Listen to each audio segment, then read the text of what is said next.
ये पॉजिटिव है। ये होगी आपको रेजिस्टेंस कैपेसिटर, डायोड हो गया, आईसी होगी,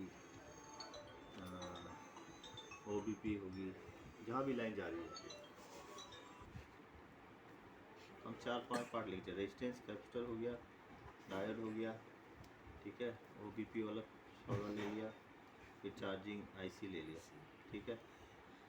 बहुत बार इनकी लाइन ना, आजकल जितने फ़ोन आ रहे हैं ना, उनकी तकरीबन एक लाइन, कोई भी एक लाइन सीधा सीपीयू को डाल देते हैं।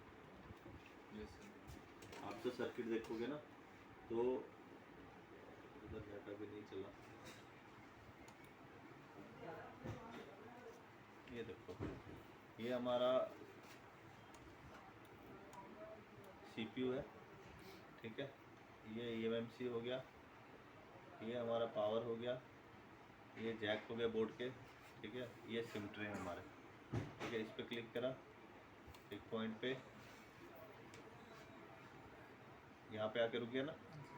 अभी दूसरे पे क्लिक करते हैं, एक आईसी को दे दिया लाइन, अगेन सीधा यहाँ पे क्लिक कर रहे हैं, ये जा रहा है इस पुर्जे को होके इस आईसी। तो सीपीयू पे, यानी कि कोई ना कोई एक ट्रैक है ना, सीधा मेन सीपीयू को कंट्रोल पे दे रहे हैं। तो उस पर रिपेयर में थोड़ी सी दिक्कत आती है कि आपको सीपीयू रिवॉल्व करो, वो लगाओ, ठीक है, क्योंकि वो शॉर्ट हो जाता है। तो सीपीयू की रिवॉल्विंग भी प्रैक्टिस करनी पड़ेगी। अब इस पे जो मेन हमारा बोर्ड का पॉजिटिव है और ये नेगेटिव है, ये हमारा कन्वर्ट हो गया नेगेटिव में। तो ये बोर्ड दो, इसमें 7-8 है। तो जो पॉजिटिव हमारा नेगेटिव कन्वर्ट हो गया, चार्जिंग पे लग के हो गया, चार्जर गलत लग गया, जो भी है, तो इसको हम लोग पॉजिटिव में लाना होगा ना, तभी काम करेगा जी। अब इस केस में इसकी लाइन आगे रेजिस्टेंस कैपेसिटर, डायोड और ओईपी और आईसी को जा रहा है। पहला क्या हो सकता है, आपका जैक भी शॉर्ट हो सकता है। तो आप पहले चार्जिंग जैक रिमूव करोगे, ये वाला जैक रिमूव करके चेक क्या करना है, नीचे 5 पॉइंट आ गया, इसमें एक नेगेटिव होगा, एक पॉजिटिव होगा ना। इसको उतार के आपको इस पॉइंट को चेक करना है कि ये पॉजिटिव हुआ कि नहीं हुआ, क्योंकि आप चार्जर लगे आप जैक लगा आप चेक कर रहे हो, तो ये आपका नेगेटिव बता रहा है, ठीक है।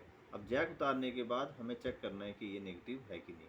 उतारने के बाद अगर ये बता रहा है पॉजिटिव, यानी कि हमारा जैक शॉर्ट था, तो हम न्यू जैक डालेंगे, है, तो हमारा फोन ओके। दूसरा स्टेप, अगर इसको उतारने के बाद भी ये नहीं हटा, ये माइनस में है, तब इसके आगे का जो सप्लाई है इस पॉइंट पे, तो रेजिस्टेंस होगा, उसका एक पॉजिटिव होगा, ये दोनों पॉजिटिव ही बताएंगे, दोनों ग्राउंड से वन साइड कंटिन्यूटी आएगी। इसका काम है रेजिस्ट करना, ठीक है। अगर ये शॉर्ट होगा, इसको रिमूव करो, इसको रिमूव करने के बाद फिर ये पॉइंट चेक करो, ये वाला, कि ये पॉजिटिव हुआ कि नहीं हुआ। अगर इसको हटाने के बाद ये पॉजिटिव हो गया है, वन साइड कंटिन्यूटी पे आ गया, यानी कि हमारा ये पार्ट शॉर्ट कर रहा था, तो हम जैक लगाएंगे, ठीक है। जैक लगा के ये पुर्जा तो उड़ा दिया हमने, जगह खाली होगी, तो इसके पॉजिटिव से जंपर उठा के अगला जो कंपोनेंट होगा, जो इसकी लाइन जा रही है, उसके प्लस पे एक जंपर वायर लगाएंगे, क्योंकि वो लाइन तो ख़राब होगी।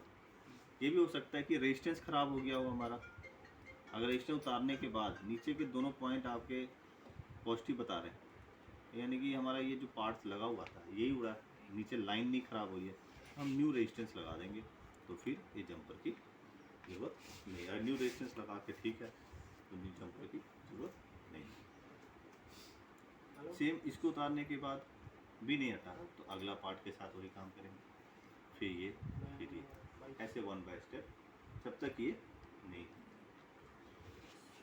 इस केस में अगर आईसी ना मिले सर, तो इसे खाली भी जोड़ सकते हैं? नहीं, अगर जैसे यहाँ रेजिस्टेंस है नहीं मिला आपको, तो इसको खाली छोड़ के फिर जंपर लगाएंगे ना। अब चार्जिंग की सप्लाई ऐसे जा रही है ना हमारी, अब यहाँ से जा रहा है इस पुर्जे को, और पुर्जा ही उतार देंगे, ये इसको कवर करके यहाँ आएगा ना। अब यहाँ है ही नहीं, तो वोल्टेज निकालेगा कैसे, जगह ही नहीं है कुछ, यहाँ पे कैपेसिटर लगेगा तभी तो करंट निकालेगा। अब ये दोनों अंदर से कैसे निकाले, अंदर से ओपन है वो। चाइनीज़ वाले जो पत्ते होते हैं ना, चाइनीज़ में जो चार्जिंग फट्टी होती है, ये तो ओरिजिनल है, पुर्जे लगे, उसमें पुर्जे नहीं होते, वो ना अंदर से बाईपास कर देते हैं 4-5 पार्टों को, ठीक है। कंपोनेंट कम होते हैं उसमें, वो बाईपास कर देते हैं चार्जिंग की वजह। उसमें एक अंदर कोई समस्या रह जाती है, नेटवर्क कम आएगा तो किसी में माइक नहीं चलता, किसी में चार्जिंग होती है तो डिस्प्ले पता डिस्प्ले ठीक से नहीं लगा रहा, तो ये बाईपास वाले में दिक्कत होती है। तो ये जो बैक वाले में सिस्टम आपका ये आईसी तक जा सकता है, हो सकता है कि आपका चार्जिंग ऐसी शॉर्ट है, आईसी उतारने के बाद वो ठीक हो गया, लेकिन स्टेप बाय स्टेप काम करना। सारा चेक करना होगा। हाँ ये सारा चेक करना, ठीक है। इतना करने के बाद जाके 300-400 रुपये मिलेंगे। फेक चार्जिंग में शुरू से शुरुआत केबल वाला काम याद रखना होगा, केबल, अडेप्टर, फास्ट चार्जिंग वाला सिस्टम, ठीक है। ये सारा ओके होने के बाद पहला प्रॉब्लम आएगी आपको चार्जिंग जैक की, ये चेंज करके चेक करो, क्योंकि ना फेक चार्जिंग में क्या होगा ना, कभी भी आप चेक करोगे ना जैक पे वोल्टेज पूरा देगा। इस पे क्या होता है कि चार्जिंग जैक पे आपको वोल्टेज दिखाएगा पूरा 6 और बैटरी कनेक्टर पे दिखाएगा 3.7 और 4। आप बोले सर वोल्टेज तो आ रही है, ये चार्ज क्यों नहीं कर रहा? ये इसमें एक चीज़ ध्यान रखना, ये समस्या आती है। आप बोले सर वोल्टेज आ रही, फेक चार्जिंग क्यों है, स्लो क्यों है? वो यही प्रॉब्लम समझ लो, पूरा वोल्टेज दिखाने के बाद भी वो फ़ोन चार्ज नहीं करेगा, ये चार्जिंग जैक में दिक्कत होती है। दूसरा नहीं तो इसका सीसी फ्लेक्स हो गया, इसके बाद बोर्ड टू बोर्ड फ्लेक्स है, वही वाला काम चलेगा पूरा जो नो चार्जिंग में है, ठीक है। बैटरी भी इसमें प्रॉब्लम हो सकती है, तो याद रखना चार्जिंग में बैटरी की भी दिक्कत होती है, बैटरी ख़राब हो तब भी चार्जिंग किसी में भी मतलब कि इस कोई भी प्रॉब्लम है इस चारों पाँचों में ना बैटरी का भी पंगा होता है। रोड पता चला बैटरी ख़राब है, तो वो चीज़ भी चेक कर लो। इसमें ओ ओवर वोल्टेज प्रोटेक्शन वाली आईसी ना डैमेज होना तो आपको फेक चार्जिंग दिखाता है, ये आउटपुट नहीं निकाल पाता प्रॉपर, लीक हो जाती है, तो ये चीज़ें चेंज होंगी। इसमें अगर इन चीज़ें से भी नहीं बात बनी तो इनके जो कैपेसिटर हैं उसको चेक करने पड़ेंगे जो इसकी चार्जिंग की लाइन में, ठीक है। आईसी की प्रॉब्लम इसमें बहुत रेयर होती है, 10%, 90% आपका इसी से काम हो। आईसी तक बहुत रेयर, आईसी तक जाता है तो फिर वो चार्ज ही नहीं होता, ठीक है। तो आपका कैपेसिटर वगैरह जो उसकी लाइन पे है उसको चेक करना पड़ेगा, कोई लीक तो नहीं है, ठीक है। जैसा जितना उसका आउटपुट निकालना चाहिए या ओएल वैल्यू कितनी आ रही है तो दूसरा बोर्ड से चेक करो कितनी सेम आ रही है, फिर इसके नोट्स आपको खुद तैयार करके रखने हैं बोर्ड वाइज, ठीक है जी। स्लो चार्जिंग भी आपका इसी में आएगा तकरीबन, लेकिन ये जरूर स्टार्टिंग का ये सारा सिस्टम पहले सही होना चाहिए, क्योंकि यहीं से मेरे हिसाब से 60% प्रॉब्लम है। आपके पास गलत केबल, गलत चार्जर, चीज़ें इसके लिए सब समझ, अगर यही नहीं रहता ना तो गलत काम होता है, ठीक है।